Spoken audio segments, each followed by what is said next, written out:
Hello guys, this is Jolly Mishra and welcome to Aryan online classes. आज का जो वीडियो है ये ट्रिग्नोमेट्री के बहुविकल्पी प्रश्नों का वीडियो है। मतलब बहुत ही इंपॉर्टेंट क्वेश्चन बताए जाएंगे बहुविकल्पी के, जो हर साल बोर्ड एग्जाम में पूछे जाते हैं। तो इसलिए आप ये वीडियो पूरी देखिएगा। दूसरी बात, ये मोटिवेशन के लिए आप लाइक कर दीजिए ताकि हमको मोटिवेशन मिलता रहे और हम लगातार आपके लिए काम करते रहें। कमेंट में अपना फीडबैक भी दे सकते हैं आप, और साथ ही साथ आप क्वेश्चन भी पुटअप कर सकते हैं। आपके क्वेश्चनों का जवाब जरूर दिया जाएगा। सेकेंड थिंग ये कि हमने ट्रिग्नोमेट्री के इंपॉर्टेंट क्वेश्चन की जो मतलब सीरीज वगैरह है, पार्ट वगैरह हमने बना के रखा है। आप जाकर के चैनल पे देख सकते हैं, ठीक है। तो आप तुरंत चैनल पे जाइए, वहां पे भी देखिए और पहले ये वीडियो पूरी देख लीजिए, उसके बाद जाइएगा। तो चलिए आज की वीडियो की बात करते हैं। आज का जो वीडियो होगा उसमें 5 टोटल प्रश्न बताए जाएंगे, जो कि बहुत ही ज्यादा इंपॉर्टेंट है बोर्ड एग्जाम के लिए। तो पूरी वीडियो देखिए। तो चलिए स्टार्ट करते हैं। पहला क्वेश्चन आपकी स्क्रीन पर आ गया है, ठीक है। तो पहला क्वेश्चन जो है क्या है, 44 डिग्री बाई tan 46 डिग्री। अब इसका मान हमें निकालना है। जब आपने ट्रिग्नोमेट्री पढ़ा होगा तो आपने बहुत सारे सूत्र भी पढ़े होंगे, ठीक है। तो आपको वहां पे मिला होगा कुछ इस तरीके का सूत्र की tan 90 degree minus theta is equal to cot theta. ऐसा कुछ मिला था कि नहीं? बिल्कुल मिला रहा होगा। ये भी एक प्रकार का सूत्र होता है ना। आपको वो कैसे होता है ये भी आप समझ लो। ऐसे होता है, ये 0, ये 90 होता है, और ये 180 होता है, ये 270 होता है ना। आप इतना तो आपने पढ़ा ही रखा है। यहाँ पे जो है 90 माइनस थीटा, यहाँ पे सभी पॉजिटिव होते हैं, जितने भी आते हैं 90 माइनस थीटा, क्योंकि ये जो कोऑर्डिनेट होता है ये 90 माइनस थीटा, या केवल थीटा के लिए प्लस थीटा वैसे होता है, यूज नहीं होता। तो ये 90 माइनस थीटा के लिए जो है ये कोऑर्डिनेट में सारे वो होते हैं, क्या होते हैं, ये फर्स्ट कोऑर्डिनेट होता है, सारी चीजें इसमें पॉजिटिव होती हैं, चाहे tan cot sec cosec जो भी कह लो, sin cos, ठीक है। तो अब देखो ये 90 माइनस थीटा है इसका कोण, यानी कि इसमें आएगा, तो इसका जो आंसर आएगा वो पॉजिटिव होगा। इतना समझ में आ गया।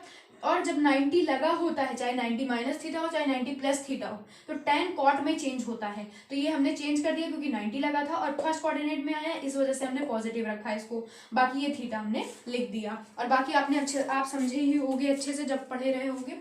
तो अब हम इस पे बात करते हैं। इस पे बात करना है तो क्या ये जो हमारा है कॉट, क्या हम उसको लिख सकते हैं tan 90 माइनस 44 डिग्री? क्या हम इसको ऐसे लिख सकते हैं या नहीं, इस वाले सूत्र से, है ना। क्योंकि कॉट थीटा बराबर, इसी कॉट थीटा को हम tan 90 माइनस थीटा भी लिख सकते हैं। तो वही हमने किया, ये कॉट थीटा मान लिया, इसको tan 90 माइनस थीटा लिख दिया। कोई दिक्कत नहीं होगी। अब जो हर है उसको वैसे ही लिख दीजिए, क्योंकि ये ऑब्जेक्टिव क्वेश्चन है, इसमें कुछ आपको हल करना नहीं है, लेकिन आना चाहिए। हो सकता है ये वेरी शॉर्ट में भी दे सकता है आपको 2 नंबर के क्वेश्चन में, ठीक है। देखो tan 46 डिग्री वैसे ही रहने दो, या तो नीचे वाला चेंज किया करो या तो ऊपर वाला चेंज किया करो, कोई एक चेंज किया करो। अब ये नहीं, दोनों चेंज कर दो, क्योंकि दोनों जब चेंज कर दोगे तो फिर उसमें मतलब कटेगा ही नहीं, आपको आंसर नहीं मिलेगा। केवल एक चेंज किया करो, या तो अंश या तो हर।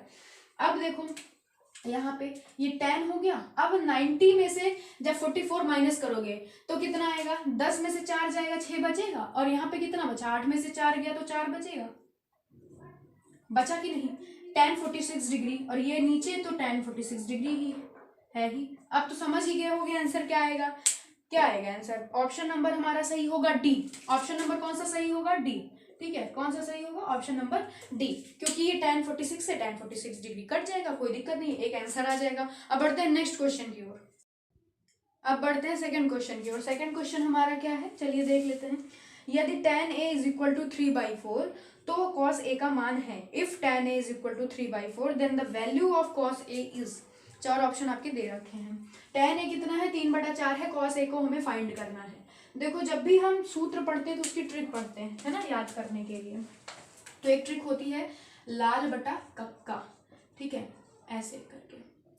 तो देखो यहाँ पे जो L है इसका मतलब है लंब, A का मतलब है आधार, और K का मतलब है कर्ण, ठीक है। अब यहाँ पे समझो, अब हम देखो इसका, यानी कि ये साइन कॉस tan, मतलब साइन बराबर क्या हो गया, लंब बटा कर्ण, कॉस बराबर आधार बटा कर्ण, और tan बराबर लंब बटा आधार, tan बराबर लंब बटा आधार। अब जब उल्टा चलेंगे, मतलब कॉट में चलेंगे, कॉट सेक कॉसेक, ठीक है, कॉट सेक कॉसेक। अब उल्टा पढ़ेंगे, कॉट का आधार बटा लंब, सेक का कर्ण बटा आधार, और कॉसेक का कर्ण बटा लंब, ठीक है। तो ये ट्रिक है इसको याद करने की।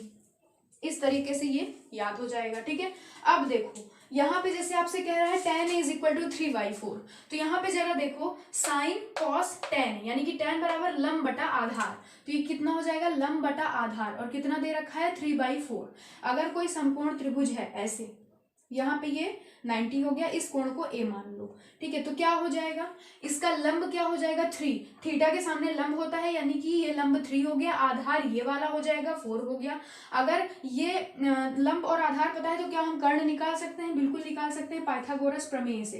कर्ण का स्क्वायर इज इक्वल टू लंब का स्क्वायर प्लस आधार का स्क्वायर, तो कर्ण का हम ऐसे कह सकते हैं, कर्ण is equal to under root, इसका स्क्वायर उधर ले जाएंगे तो अंडर रूट हो जाएगा लंब का स्क्वायर प्लस आधार का स्क्वायर। तो लंब क्या है 3 है, 3 का स्क्वायर मतलब 3 त्रिक का 9, और प्लस आधार का स्क्वायर, आधार ये है यानी कि 4 × 16, तो 9 और 16 को जब आप ऐड करोगे तो कितना आएगा 25, यानी कि अंडर रूट 25 आएगा, और अंडर रूट 25 का मतलब है 5, यानी कि कर्ण जो है हमारा कितना आया 5 आ गया। ठीक, और हमें क्या फाइंड करना था, हमें cos a चाहिए था। cos a में देखो क्या है, साइन cos, cos मतलब आधार बटा कर्ण, तो cos बराबर क्या हो गया आधार बटा कर्ण, तो क्या हो जाएगा, आधार कितना है, इसी देखो थीटा दोनों में बराबर है यानी कि यही लेंगे, तो आधार हमारा 4 ही होगा, 4 हो गया, और कर्ण कितना हो गया 5 हो गया। ठीक है, तो आंसर हमारा क्या आ जाएगा, ऑप्शन नंबर बी 4/5, 4/5 हमारा ये सही आंसर हो जाएगा। देखो बहुविकल्पी प्रश्न में क्या है, आपको हल तो करना नहीं है, बट जो है आप जो है वो मतलब इसको तब भी जानते रहो तो उससे आसानी होगी आपको। ठीक है, तो हम बढ़ते हैं थर्ड क्वेश्चन की ओर। तो चलिए अब तीसरा क्वेश्चन देखते हैं। तीसरा क्वेश्चन कह रहा है यदि त्रिभुज PQR R पर समकोण है तो साइन P + Q का मान है। मतलब कह रहा है कि ऐसे कोई त्रिभुज है जहां पे R पे समकोण है, यानी कि R वाला समकोण बनाएगा ये। ठीक, और ये P हो जाएगा और ये Q हो जाएगा, PQR ये हमारा त्रिभुज है। अब पूछ रहा है साइन P + Q का मान हमें बताना है, साइन P + Q का मान। ठीक है, इसका मान हमें बताना है। देखो अब इसको ध्यान से देखो कि किसी भी त्रिभुज का, हम इतना तो जानते हैं, किसी भी त्रिभुज के तीनों कोणों का योग जो होगा वो कितना होगा, मैक्सिमम कितना हो सकता है 180 होगा, है ना, ये मान लो इसको P, तो यानी कि PQ + R 180 होगा, ये 90 हो गया, P + Q को रखो। ठीक है, केवल ये कोण मानना, कोण P कोण Q कोण R का तीनों का योग 180 होगा। अब ये R जो है ये 90 है, अब 90 को उधर ले जाओगे तो 180 में से जब 90 को घटाओगे तो कितना आएगा 90 आएगा, माने 90 आएगा। तो P + Q कितनी वैल्यू में फाइंड हुई 90 फाइंड हुई, है ना, 90 फाइंड हुई। तो अब यहाँ पे क्या लिख सकते हैं हम, साइन P + Q के स्थान पर 90 लिख सकते हैं, और हमने पढ़ रखा है साइन 90 का मान कितना होता है 1 होता है, तो साइन 90 का मान 1, यानी कि साइन P + Q का मान कितना आ जाएगा 1। ऑप्शन नंबर आपका बी सही हो जाएगा, option number B is right answer. अब बढ़ते हैं अपने फोर्थ क्वेश्चन की ओर। तो चलिए देखते हैं चौथा क्वेश्चन। चौथा क्वेश्चन बहुत इंपॉर्टेंट क्वेश्चन है, इसको ध्यान से देखिए। यदि बोल रहा है यदि α/4 इज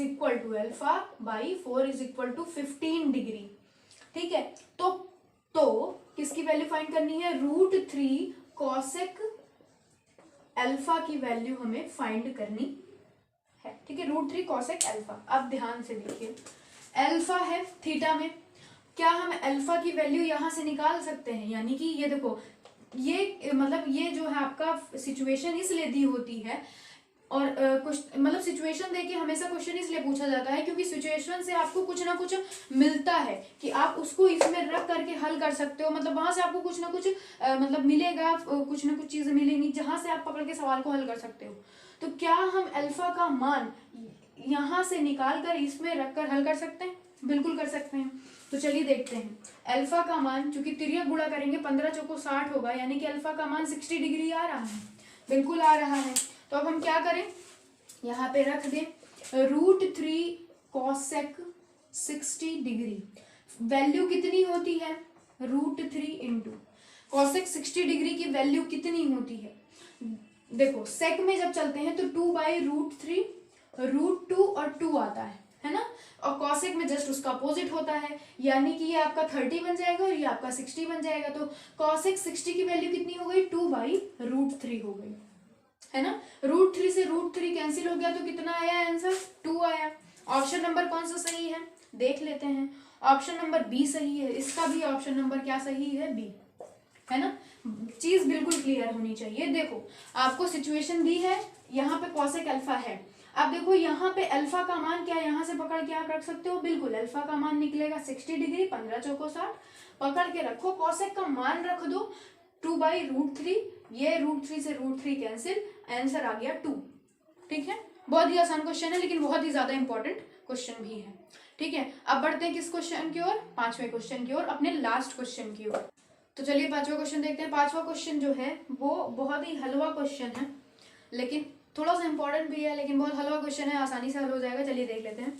यदि tan theta is equal to 1, क्या दे रखा है सिचुएशन आपको, tan थीटा जो है वो आपको दे रखा है 1। ठीक है, तो थीटा का मान होगा, अब क्या यहाँ tan थीटा से आप, ये सिचुएशन दे रखा है और आपसे पूछ रहा है थीटा का मान, तो मैंने अभी बताया, क्या बताया कि ये जो सिचुएशन दे रखी है उसी को पकड़ करके आप आंसर निकाल सकते हो। ठीक है, तो अब सिचुएशन इसीलिए दी ही जाती है कि उसको पकड़ करके आप निकालो, नहीं क्यों दी जाए। ठीक है, तो यहाँ पे देखो tan थीटा बराबर 1 दिया है, थीटा का मान आपको फाइंड करना है। करना क्या होगा, अब देखो tan का जो आपको मतलब वो दी होगी सारणी, tan 0 डिग्री का दिया होगा, 30 का दिया होगा, 45, 60, 90। अब बताओ उसमें से किसका मान 1 होता है, tan 45 का होता है, बिल्कुल होता है। तो आप इसको लिख सकते हो tan theta is equal to tan 45, है ना, क्योंकि इसकी वैल्यू कितनी होती है, 1 होती है। आप कहीं पर भी नहीं लिख दोगे हर जगह एक देखो tan 45 ही लिख दो, नहीं, मैथ में यही सोचना पड़ता है कि कहाँ हम क्या रखें और उससे हमारा आंसर हमको मिल जाए, बस यही सोचना पड़ता है। ठीक है, अब क्या हम tan 45 यहाँ रख दिए, क्या हमें अपना आंसर मिल जाएगा, बिल्कुल मिल जाएगा। जब tan theta is equal to tan 45, इसका मतलब क्या है कि theta is equal to 45 degree, तो आंसर हमारा आ गया कितना, 45। अब देख लो इसमें कितने कौन कौन से ऑप्शन दिए, ऑप्शन नंबर ए है 30 degree, option number B 45 degree, option number C जो है 90 डिग्री और ऑप्शन नंबर डी 60 डिग्री है। तो आप जानते ही हो कि if tan theta is equal to 1 then the value of theta will be 45 degree, कितना 45 degree. Answer number option number जो है बी हमारा सही है। तो ये थे कुछ 5 मोस्ट इंपॉर्टेंट क्वेश्चंस, और हम ऐसे क्वेश्चन और भी लाते रहेंगे आप लोगों के लिए और उसको हल करवाते रहेंगे। वीडियो पसंद आया तो लाइक करिएगा और कमेंट करके अपना जो भी आपका मतलब फीडबैक हो आप दे सकते हैं, कोई क्वेश्चन भी पूछ सकते हैं। मिलते हैं नेक्स्ट वीडियो में, बाय।